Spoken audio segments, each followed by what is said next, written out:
চলছে ভারত পাকিস্তানের কঠিন যুদ্ধ। তবে এরই মধ্যে নর্থ আটলান্টিক মহাসাগরের মধ্যে চলতে থাকা ফ্রান্সের এক সাবমেরিনের দিকে হঠাৎই পারমাণবিক মিসাইল ছুড়ে দেয় রাশিয়ার একটি সাবমেরিন। ফলে নিজেদের বাঁচাতে ফ্রান্সের সেই সাবমেরিন থেকেও ছোড়া হয় রাশিয়ার দিকে পারমাণবিক মিসাইল। শুরু হয়ে যায় ফ্রান্স ভার্সেস রাশিয়ার মধ্যে কঠিন যুদ্ধ। এই ভয়ানক যুদ্ধের শেষ পরিণতি শেষ পর্যন্ত কোথায় থেমেছিল, আর মুভির একদম শেষে কোন দেশ এই যুদ্ধে জয়লাভ করেছিল তার কাহিনী জানতে ও সাবমেরিন টু সাবমেরিন অস্থির সব যুদ্ধ দেখতে তোমাদের দেখতে হবে 2019 সালের দ্য ওল্ড স্কলস মুভির এক্সপ্লেনেশন। যারা হান্টার কিলার মুভি দেখেছো তারা অনুমান করতে পারবে যে এই মুভি কি অস্থির লেভেলের হতে চলেছে। তাই যারা এখনো সাবস্ক্রাইব করনি প্লিজ একটি সাবস্ক্রাইব করে দেওয়ার অনুরোধ রইল। চলো শুরু করি আজকের মুভির এক্সপ্লেনেশন। মুভির শুরুতে আমাদের নর্থ আটলান্টিক মহাসাগর দেখানো হয়, আর এই মহাসাগরের মধ্যে আমরা একটি জলজ সাবমেরিন দেখতে পাই। অন্যদিকে আটলান্টিক মহাসাগরের পাশে একটি দ্বীপে আমরা কয়েকজন ফ্রান্সের সৈন্যকে দেখতে পাই, যারা অতি সাবধানে এক পা করে সামনে এগিয়ে যাচ্ছিল। এখানে তাদের গতিবিধি দেখে বোঝা যায় যে তারা হয়তো এখানে এসেছে কোনো মিশন পরিচালনা করতে। আসলে এই ফ্রান্সের সৈন্যগুলো একটি গোপন মিশন পরিচালনা করার জন্য এসেছিল আটলান্টিক মহাসাগরের পাশে রাশিয়ার একটি প্রদেশ যার নাম মারিওপোল। তবে এই মারিওপোল অঞ্চল ছিল বর্তমানে ইউক্রেনের দখলে, আর রাশিয়া ইউক্রেনের মধ্যে এমন ভয়াবহ যুদ্ধ চলার কারণে ইউক্রেন সেই এলাকায় তাদের ভয়ানক সব আর্মি পেট্রোলিং এ রেখেছিল। ফলে মিশন শুরু করার আগেই ফ্রান্সের এই 4 জন সৈন্য ইউক্রেনের আর্মিদের কবলে পড়ে যায়। যখন তারা ইউক্রেনের আর্মিদের সেখানে টহল দিতে দেখে ফেলে, তারা ফ্রান্সের বেইজে জানিয়ে দেয় যে এখানে ইউক্রেনের আর্মিরা 24 ঘন্টা পাহারা রয়েছে, তাই আপাতত এই মিশন পজ করতে হবে, নয়তো বড় ধরনের বিপদ হতে পারে। ফলে ফ্রান্স তাদের এই 4 জন ফেসে যাওয়া স্পেশাল ফোর্সের সৈন্যকে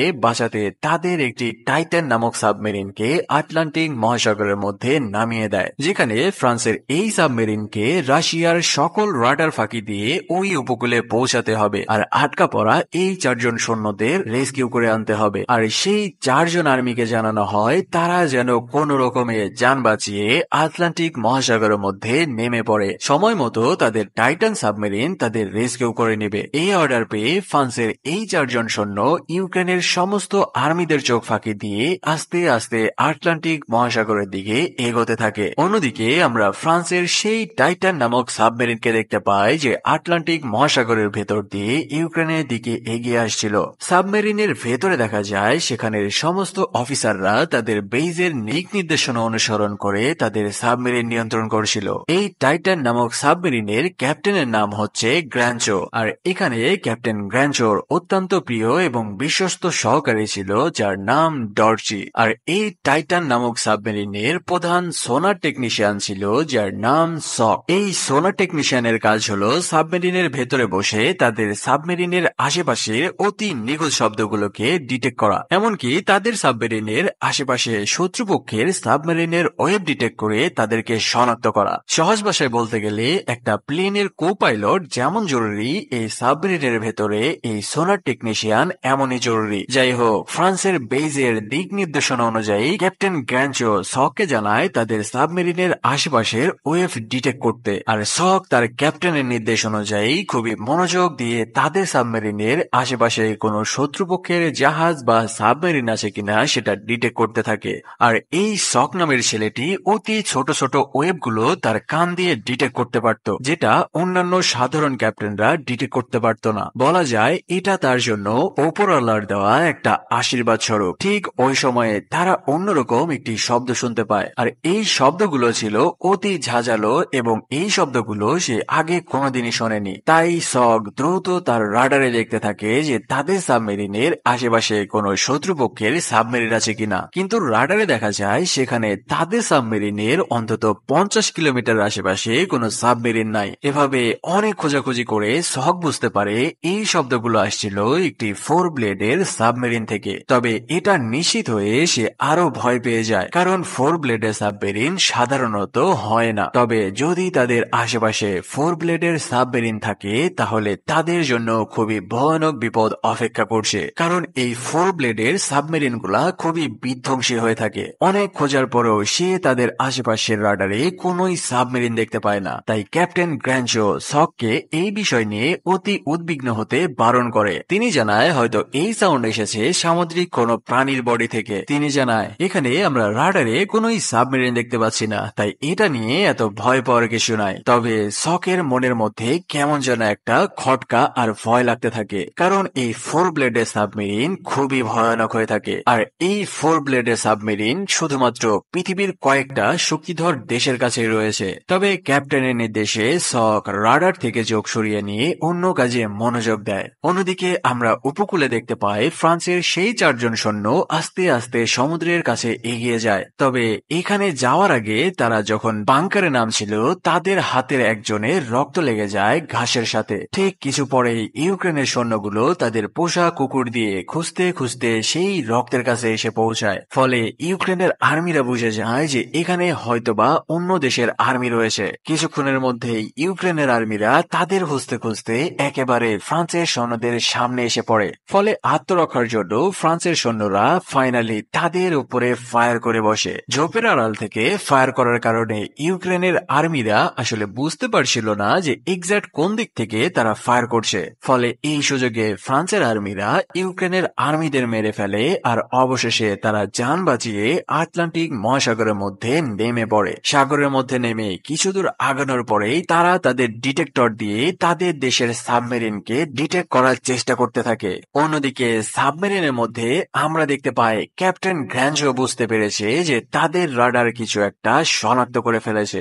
এবার শক সাউন্ড অ্যানালাইসিস করে বুঝতে পারে যে এই সাউন্ডটি আসছিল তাদের উপরে ভাসমান একটি রাশিয়ান সামরিক জাহাজ থেকে। মানে তারা হয়তো খুব ভয়ানক পরিস্থিতিতে পড়তে চলেছে। শক যখন এই ঘটনা তার ক্যাপ্টেন গ্র্যাঞ্জোকে জানায়, তারা তাৎক্ষণিক কি সিদ্ধান্ত নেবে সেটাই বুঝতে পারছিল না। কারণ এই পরিস্থিতিতে তারা যদি সাবমেরিন পানির উপরে ভাসিয়ে তুলে, তবে সামরিক জাহাজে থাকা মিসাইল দিয়ে তারা এই সাবমেরিনকে একদম উড়িয়ে দেবে। তাই ক্যাপ্টেন সাবমেরিনের সকল রাডার, ডিটেক্টর এবং ডিভাইস বন্ধ করে দেওয়ার নির্দেশ দেয়, যেন উপরে ভেসে থাকা রাশিয়ান সেই সামরিক জাহাজ তাদের সাবমেরিনের অবস্থান ডিটেক্ট করতে না পারে। কিন্তু ক্যাপ্টেনের এই সিদ্ধান্ত নেওয়ার আগেই রাশিয়ার সেই সামরিক জাহাজ ইতিমধ্যেই তাদের সাবমেরিনের অবস্থান ডিটেক্ট করে ফেলেছে। ফলে সেই সামরিক জাহাজ থেকে একটি হেলিকপ্টার পাঠায় এটা জানার জন্য যে এই সাবমেরিনটি পানির এক্স্যাক্ট কোন জায়গায় রয়েছে। সেই হেলিকপ্টার তাদের সাবমেরিনের উপরে এসে একটি টর্পেডো অ্যান্টেনা ফেলে দেয়। আর এই টর্পেডো অ্যান্টেনার কাজ হলো পানির নিচে সাবমেরিন এক্স্যাক্ট কোন জায়গায় রয়েছে তার লোকেশন খুঁজে বের করা। অ্যান্টেনা ফেলে দিয়ে সেই হেলিকপ্টার তার নিজের জায়গায় ফিরে যেতে থাকে। আর সেই টর্পেডো থেকে সিগন্যাল অ্যানালাইসিস করে তারা বুঝে যায় যে তাদের জাহাজের ঠিক কিছু নিচেই ফ্রান্সের সেই সাবমেরিনটি রয়েছে। ফলে সেই হেলিকপ্টার আবারও ঘুরে আসে আর নির্দিষ্ট একটি জায়গায় দাঁড়িয়ে পর পর হেলিকপ্টার থেকে বোমা ফেলে দেয় পানির মধ্যে। বোমা ফেলার সাথে সাথে সাবমেরিনের ভেতরের ডিফেন্স সিস্টেম অ্যাক্টিভ হয়ে যায় আর সাথে সাথে পুরো সাবমেরিনটি কেঁপে ওঠা শুরু করে। আর এদিকে 1000 ফুট পানির নিচে সাবমেরিনের মধ্যে থাকা সকলেই বুঝে যায় যে হেলিকপ্টার থেকে তাদের সাবমেরিন লক্ষ্য করে বোমা ফেলা হয়েছে। ফলে সাবমেরিনের ভেতরে থাকা সকলেই যত দ্রুত সম্ভব আগে নিজেদের সেফটি মেনটেন করে তারপর ইলেকট্রিক ডিভাইসগুলো কোনো রকমের সেভ করে তারা নিজেরা নিরাপদ আশ্রয় নেয়। তবে কিছুক্ষণের মধ্যেই সেই বোমাগুলো ব্লাস্ট হলেও তাদের সাবমেরিনের খুব একটা গুরুতর কোনো ক্ষতি হয় না। আসলে এই বোমাগুলো ছিল টেস্টিং বোমা। এমন এক অনাকাঙ্ক্ষিত ঘটনার মধ্যেই ক্যাপ্টেন অর্ডার দেয় তাদের সাবমেরিন পানির উপরে ভাসিয়ে তুলতে, কারণ তারা এবার ফ্রন্ট লাইন থেকে মিসাইল মেরে সেই হেলিকপ্টারকে ধ্বংস করতে চায়। এই কথা শুনে সাবমেরিনে থাকা কেউ তো রাজি হয় না, কারণ সাবমেরিন পানির উপরে ভাসিয়ে তোলা মানে নিশ্চিত মৃত্যু। তারা যতক্ষণে এই সাবমেরিন পানির উপরে ভাসিয়ে তুলবে ততক্ষণে হেলিকপ্টারে থেকে মিসাইল মেরে তারা এই সাবমেরিনকে উড়িয়ে দিবে। তবে ক্যাপ্টেন গ্র্যাঞ্জো কারো কথা না শুনেই একটি মিসাইল লঞ্চার তুলে নেয় আর সবাইকে ফাইনাল অর্ডার দিয়ে দেয় যে সাবমেরিন পানির উপরে তুলতে। আর এদিকে সেই মিসাইল লঞ্চার নিয়ে ক্যাপ্টেন গ্র্যাঞ্জো সাবমেরিনের সিঁড়ি বেয়ে উপরের দিকে উঠতে থাকে। আর এদিকে ক্যাপ্টেনের অর্ডার পেয়ে অবশেষে সব তাদের সাবমেরিন পানির উপরে ভাসিয়ে তুলতে থাকে। এদিকে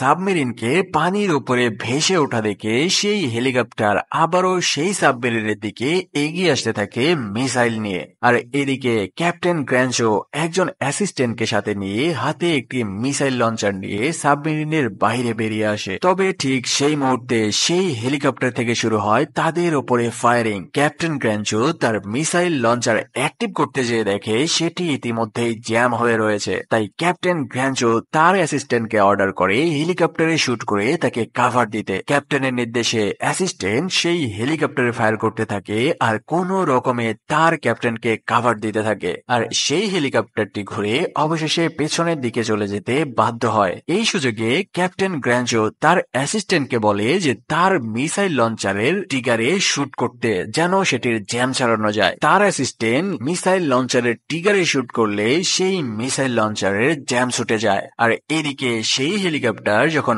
আবারও ঘুরে তাদের দিকে আসা শুরু করে, এবার ক্যাপ্টেন গ্র্যাঞ্জো তার মিসাইল লঞ্চার অ্যাক্টিভ করে হেভি এক ফায়ার করে বসিয়ে সেই সামরিক হেলিকপ্টারের দিকে। এক ফায়ারে সেই মিসাইলের আঘাতে রাশিয়ান সেই হেলিকপ্টার বিধ্বস্ত হয়ে পড়ে এই মাঝ আটলান্টিক মহাসাগরের মধ্যে। এদিকে ঠিক ওই সময়ে সাবমেরিনের ভেতরে তাদের সেই সোনার টেকনিশিয়ান সক তার হেডফোনে শুনতে পায় যে কেমন একটা গম্ভীর সাউন্ড ভেসে আসছে তাদের সাবমেরিনের পাশে থেকে। তবে সে অতি নিখুঁত ভাবে শোনার চেষ্টা করেও সেই সাউন্ড আইডেন্টিফাই করতে পারছিল না, কারণ এইরকম সাউন্ড সে আগে কোনোদিনই শোনেনি। যাই হোক, এই ঘটনা তার ক্যাপ্টেনকে জানালে তার ক্যাপ্টেন অর্ডার করে যে আপাতত এই দিক থেকে তার মনোযোগ সরাতে, কারণ সেই 4 জন সোলজার ইতিমধ্যেই তাদের সাবমেরিনের দরজার কাছে পৌঁছে গেছে। তাই ক্যাপ্টেন অর্ডার করে তাদের সাবমেরিনের পেছনের 2টি দরজা খুলে দিতে। অর্ডার পেয়ে সক সাবমেরিনের পেছনের 2টি দরজা খুলে দিলে সেই 4 জন আটকা পড়া সৈনিক পেছনের দরজা দিয়ে তাদের টাইটান সাবমেরিনের মধ্যে ঢুকে যেতে সক্ষম হয়। সিন শিফট হলে আমরা ফ্রান্সের সকল সৈনিককে একটি ক্লাবে দেখতে পাই, যারা এই মিশন কমপ্লিট করে কোনো রকমে রাশিয়ার রাডার ফাঁকি দিয়ে আবারও তাদের দেশ ফ্রান্সে আসতে সক্ষম হয়েছে। আর সেদিন ক্যাপ্টেন গ্র্যাঞ্জোর এমন বীরত্বের জন্য সকল সৈনিক তাকে বাহবা দিতে থাকে। কিন্তু আমরা অন্যদিকে সককে দেখতে পাই যে রাতে ঘুমানোর চেষ্টা করলেও তার কোনোভাবেই ঘুম আসছিল না, কারণ তার বারবার মনে পড়তে থাকে সেই আনআইডেন্টিফাই গম্ভীর সাউন্ডের কথা। এই সাউন্ড সে ভুলতেই পারছিল না। ফলে সে উঠে তার রুমে থাকা সকল নেভাল বই খোঁজাখুঁজি করে অবশেষে এটা জানতে পারে যে এই ভয়ানক আর গম্ভীর সাউন্ড আসছিল একটি রাশিয়ান 4 ব্লেডের সাবমেরিন থেকে। আর রাশিয়ার এই সাবমেরিনটির নাম হলো তৈমুর 3, যেটি একটি স্বয়ং নিউক্লিয়ার সাবমেরিন। আর সব থেকে ভয়ানক ব্যাপার হচ্ছে এই রাশিয়ান তৈমুর 3 4 ব্লেডের নিউক্লিয়ার সাবমেরিনটি সেদিন তাদের থেকে মাত্র 5 কিলোমিটার দূরে ছিল। যদি রাশিয়ার এই তৈমুর 3 4 ব্লেড সাবমেরিনটি তাদের অবস্থান ডিটেক্ট করতে পারত, তবে এক নিউক্লিয়ার ফায়ারে তাদের পুরো সাবমেরিনকে একদম সাধু করে দিত। তাই সে দ্রুত উঠে ইন্টারনেটে রাশিয়ার এই তৈমুর 3 4 ব্লেডের সাবমেরিন সম্পর্কে খোঁজাখুঁজি করতে শুরু করে। সে জানার চেষ্টা করে যে এই সাবমেরিনের রেঞ্জ কতটুকু আর এটা কিভাবে কাজ করে। সে এটাও জানার চেষ্টা করে যে এই 4 ব্লেডের সাবমেরিনটির প্রতিরক্ষা ব্যবস্থা কতটা শক্তিশালী। সেই সাথে তারা যদি এই সাবমেরিনের বিপক্ষে ফ্রন্ট লাইনে যুদ্ধে নামে তবে এই সাবমেরিনকে কিভাবে ডাউন করা যায়, এই সকল কিছু সে ইন্টারনেটে খুঁজতে শুরু করে। তবে সারা রাত ধরে খোঁজার পরেও সে রাশিয়ার সাবমেরিন তৈমুর 3 কোনো তথ্য ইন্টারনেটে পায় না, কারণ রাশিয়া অনেক আগেই তাদের এই সাবমেরিনের সকল তথ্য ইন্টারনেট থেকে মুছে দিয়েছিল। ভোর হওয়ার সাথে সাথেই তাদের বেজে চলে যায় আর কাগজে লেখা ফাইলগুলো থেকে এই 4 ব্লেডের রাশিয়ার সাবমেরিন তৈমুর 3 সম্পর্কে খুঁজতে থাকে। এখানেই সে জানতে পারে যে রাশিয়ার এই তৈমুর 3 সাবমেরিনটি ছিল একটি 4 ব্লেডের সাবমেরিন, আর এটি হলো রাশিয়ার সবথেকে বিধ্বংস সাবমেরিন। আর এই রাশিয়ার সাবমেরিনের রেঞ্জ হচ্ছে 5000 কিলোমিটার বা 3000 নটিক্যাল মাইল। মানে রাশিয়ার এই একটা তৈমুর 3 সাবমেরিন যথেষ্ট ফ্রান্সের 8-10টা সাবমেরিনকে খেয়ে দেওয়ার জন্য। তাই এই নিউজ তার ক্যাপ্টেনকে দেওয়ার জন্য দ্রুত চলে যায় তাদের প্যারেড গ্রাউন্ডে। প্যারেড গ্রাউন্ডে পৌঁছে সে এক দৌড়ে অ্যাডমিরালের রুমে চলে যায় আর এই সকল ঘটনা অ্যাডমিরালকে জানায়। এই সকল কিছু শুনে অ্যাডমিরাল জানায় তারা আগে থেকেই জানতো যে রাশিয়ার তৈমুর 3 4 ব্লেডের নিউক্লিয়ার এই সাবমেরিনটি এই এলাকাতেই পেট্রোলিং করে থাকে। তাই ফ্রান্স সিদ্ধান্ত নিয়েছে যে এবার মিশনে যাওয়ার আগে তারাও একটি নিউক্লিয়ার সাবমেরিন আটলান্টিক মহাসাগরে পাঠাবে। তাই এখানে অ্যাডমিরাল শককে জানায় তাকে সিলেক্ট করা হয়েছে তাদের নতুন নিউক্লিয়ার সাবমেরিনের সোনার টেকনিশিয়ান হিসেবে। তাই সে যেন তার নতুন এই মিশনের জন্য প্রিপারেশন নেয়। অন্যদিকে আমরা ফ্রান্সের নেভি হেডকোয়ার্টারে জেনারেলের রুমে ক্যাপ্টেন গ্র্যাঞ্জো ও ডর্জিকে দেখতে পাই। সেখানে নেভি জেনারেল জানায় ডর্জিকে তাদের সেই আগের সাবমেরিন টাইটানের ক্যাপ্টেন হিসেবে নিযুক্ত করা হয়েছে। আর এদিকে সেই বীরত্বের জন্য ক্যাপ্টেন গ্র্যাঞ্জোকে তাদের নতুন নিউক্লিয়ার সাবমেরিন ফরমাইডের ক্যাপ্টেন হিসেবে নিযুক্ত করা হয়েছে। আর এবার এই দুই সাবমেরিনই একই সাথে মিশনে বের হবে। যাই হোক, পরের সিনে আমরা সককে দেখতে পাই যে তার নতুন মিশন শুরু করার আগে তার গার্লফ্রেন্ডের সাথে একটি ক্লাবে যায় শেষবারের জন্য সাক্ষাৎ করতে।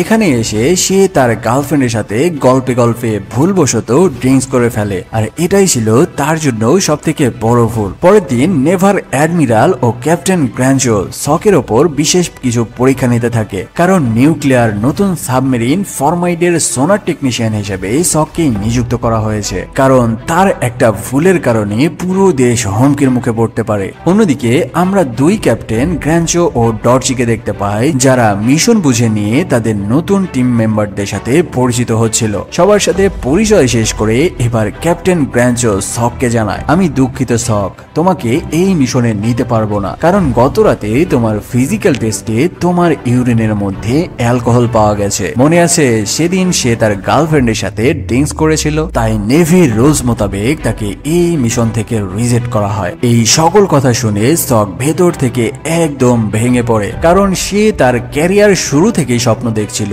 যে একদিন সে নিউক্লিয়ার সাবমেরিনের সোনার টেকনিশিয়ান হিসেবে জয়েন করবে। আজকে তার জীবনে সেই মোক্ষম সুযোগ পেয়েও সেই স্বপ্ন তার হাতছাড়া হয়ে গেল। এই সকল বিষয় নিয়ে আফসোস করতে করতে সক সেখানেই বসে পড়ে কান্নাকাটি করতে থাকে। আর এদিকে আমরা দেখতে পাই সেই টাইটান ও ফরমাইট নামক দুইটি সাবমেরিন ফ্রান্সের উপকূল থেকে আস্তে আস্তে আটলান্টিক মহাসাগরের মধ্যে নেমে পড়ে। এভাবে সাবমেরিন গুলো যখন তাদের উপকূল থেকে বেশ কয়েক কিলোমিটার আটলান্টিক মহাসাগরের গভীরের মধ্যে হারিয়ে যায়, ঠিক ওই সময়ে তাদের বেইজের ওপরে এক বিশাল সাইরেন বাজা শুরু হয়। সক দেখতে পায় তার আশেপাশের সকল কর্মচারীরা বেইজের ভেতরে দ্রুত ঢুকে যেতে শুরু করে, ফলে সেও দ্রুত বেইজের ভেতরে যায় আসল বিষয়টা কি সেটা বোঝার জন্য।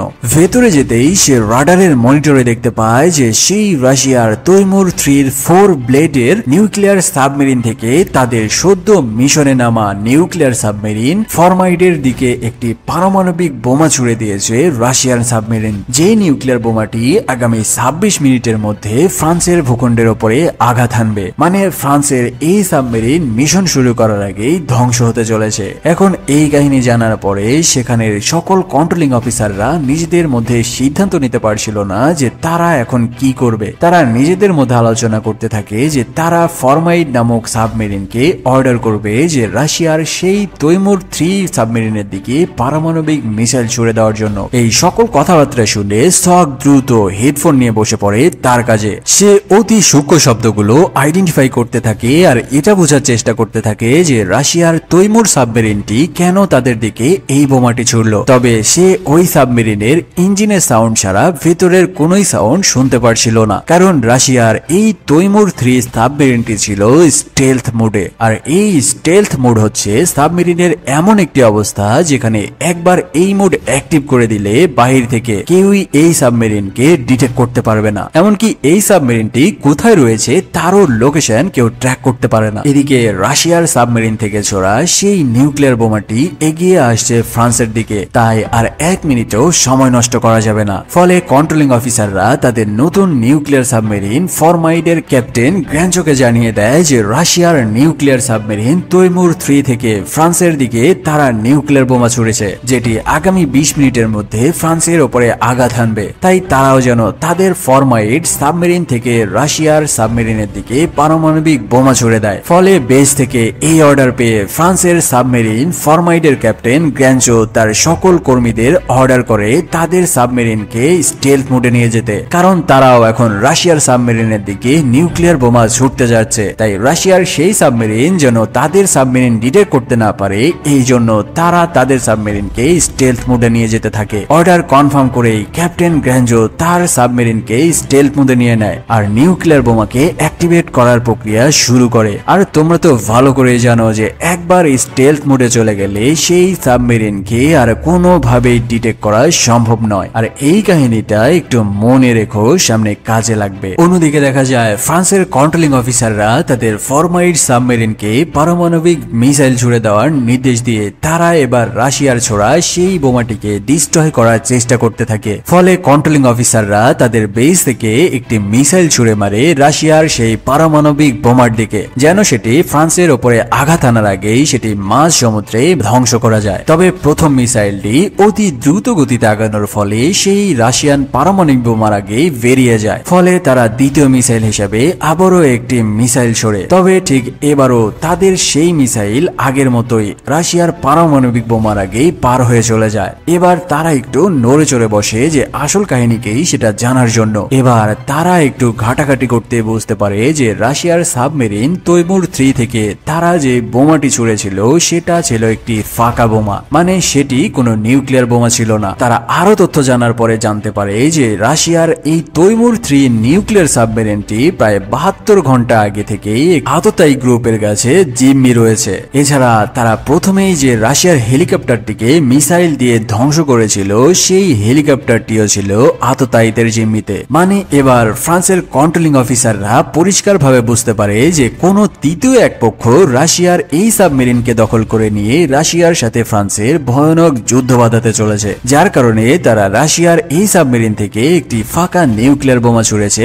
ফ্রান্সের দিকে, যেন ফ্রান্স ও নিজেদের বাঁচাতে রাশিয়ার দিকে সত্যি সত্যি নিউক্লিয়ার বোমা ছুড়ে মারে। তারা এক বিশাল ভুল করে ফেলেছে তাদের ফরমাইট সাবমেরিনকে নিউক্লিয়ার বোমা ফায়ার করার অর্ডার দিয়ে। তাই তারা দ্রুত তাদের সেই ফরমাইট সাবমেরিনের সাথে যোগাযোগ করার চেষ্টা করতে থাকে। কিন্তু তোমরা তো ইতিমধ্যেই জানো যে সেই ফরমাইট সাবমেরিনটি স্টেলথ মোডে চলে গেছে, মানে এখন হাজার চেষ্টা করলেও তারা সেই সাবমেরিনের ক্যাপ্টেন গ্র্যাঞ্চোর সাথে যোগাযোগ করতে পারবে না। আর এই কাহিনী বুঝতে পেরে ফ্রান্সের কন্ট্রোলিং অফিসারদের মাথায় আকাশ ভেঙে পড়ে, কারণ তাদের সামান্য একটি ভুলের কারণে তারাই আগে রাশিয়ার ওপরে পারমাণবিক বোমার আক্রমণ করতে চলেছে। আর একবার রাশিয়ার ওপরে আক্রমণ হলে রাশিয়া যে থেমে থাকবে না এটাও তারা খুব ভালো করে বুঝতে পেরেছে। তাই এখন তাদের প্রধান কাজ হচ্ছে তাদের সেই ফরমাইট সাবমেরিনকে যে কোনো মূল্যে নিউট্রাল করা। আর এই ভয়াবহ কাহিনী জানার পরে সেখানে স্বয়ং চলে আসে তাদের জেনারেল এসে তাদের সবাইকে নিয়ে সেখানে একটি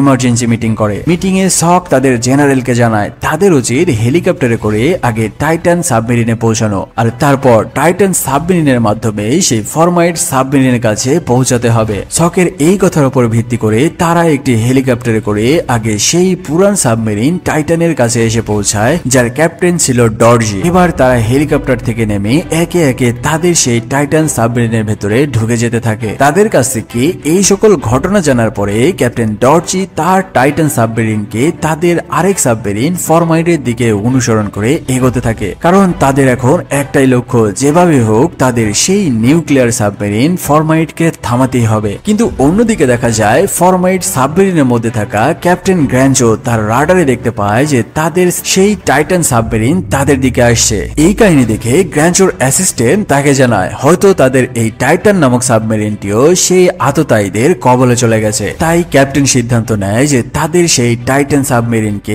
একটি টর্পেডো মিসাইল মেরে ধ্বংস করে দিবে। আর এদিকে টাইটান সাবমেরিনের ক্যাপ্টেন ডর্জি হাজার বার চেষ্টা করেও তাদের আরেক সাবমেরিন ফরমাইটের সাথে কোনোভাবেই যোগাযোগ করতে পারছিল না। আর পারবেই বা কিভাবে, তাদের সেই ফরমাইট সাবমেরিন তো ছিল স্টেলথ মোডে। এবার ক্যাপ্টেন ডর্জি তার কর্মীদের জানায় তোমরা সবাই এই সাবমেরিনে থাকো, আমি পানির ভেতর দিয়ে ফরমাইট সাবমেরিনের ভেতরে যাব আর ক্যাপ্টেন গ্র্যাঞ্চো সকল কিছুই জানিয়ে দেব যে এটা ছিল তাদের জন্য একটা ফাঁদ। এদিকে ক্যাপ্টেন ডর্জি প্রায় ফরমাইট সাবমেরিনের কাছেই চলে আসবে, এমন সময় ভেতরে থাকা ক্যাপ্টেন গ্র্যাঞ্চো তার ফরমাইট সাবমেরিন থেকে একটি টর্পেডো বোমা ছুড়ে দেয় তাদের সেই টাইটান সাবমেরিনের দিকে। আর এখানে আমরা দেখতে পাই যে এই টর্পেডো বোমার আঘাতে ক্যাপ্টেন ডর্জি সমুদ্রের অতল গভীরে হারিয়ে যেতে থাকে। অন্যদিকে টাইটান সাবমেরিন থেকে তারা এই টর্পেডো বোমার কাহিনী দেখে তারা এবার এক ভয়ানক সিদ্ধান্ত নেয়। তারা সিদ্ধান্ত নেয় যে তারাও তাদের টাইটান সাবমেরিন থেকে একটি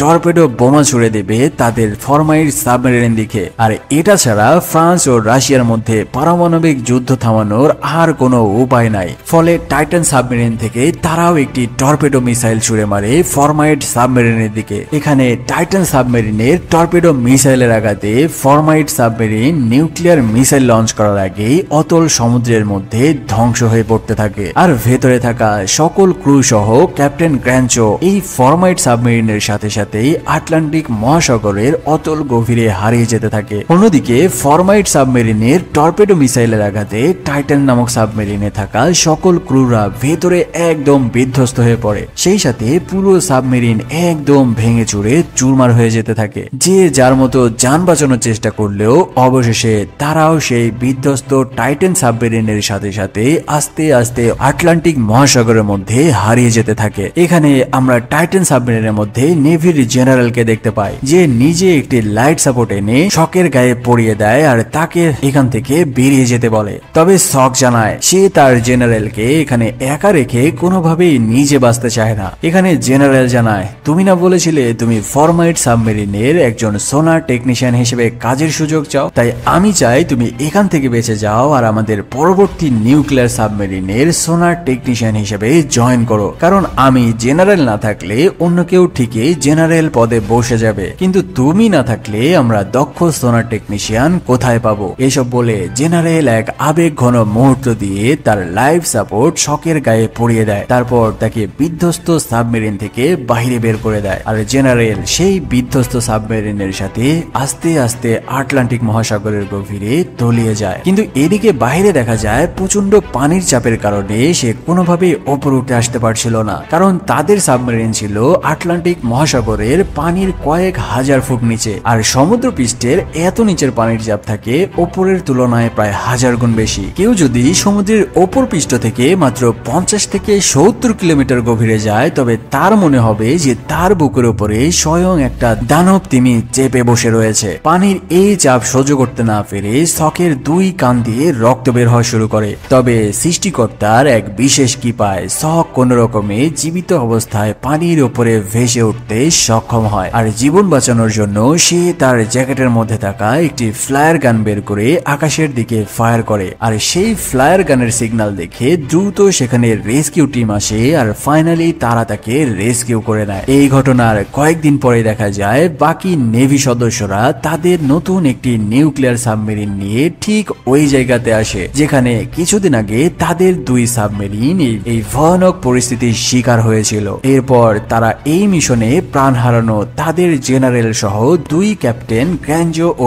ডর্চি সহ সকল সোলজারদের প্রতি তাদের রাষ্ট্রীয় নিয়ম অনুযায়ী এবং সামরিক স্টাইলে তাদের শ্রদ্ধা ও সম্মান জানায়। আর এখানে আমরা শককে দেখতে পাই সেদিন সমুদ্র পৃষ্ঠের পানির অতিচাপের কারণে তার দুই কানের পর্দা ফেটে গিয়েছিল, মানে সে তার শ্রবণ শক্তি সারা জীবনের জন্য হারিয়ে ফেলেছে। সেই সাথে সে তার জীবনে আর কোনোদিন সোনার টেকনিশিয়ান হিসেবে সাবমেরিনে কাজ করতে পারবে না। তবে এখানে শকের পাশে আমরা তার গার্লফ্রেন্ডকে দেখতে পাই, যে তার এই খারাপ অবস্থায় তাকে ছেড়ে না যেয়ে বরং তাকে মোটিভ করতে থাকে। আর এই কাহিনীর মধ্যে দিয়ে এই মুভির সমাপ্ত হয়। মুভির এক্সপ্লেনেশন ভালো লেগে থাকলে সাবস্ক্রাইব করতে ভুলো না। ভালো থাকো, সুস্থ থাকো, ধন্যবাদ।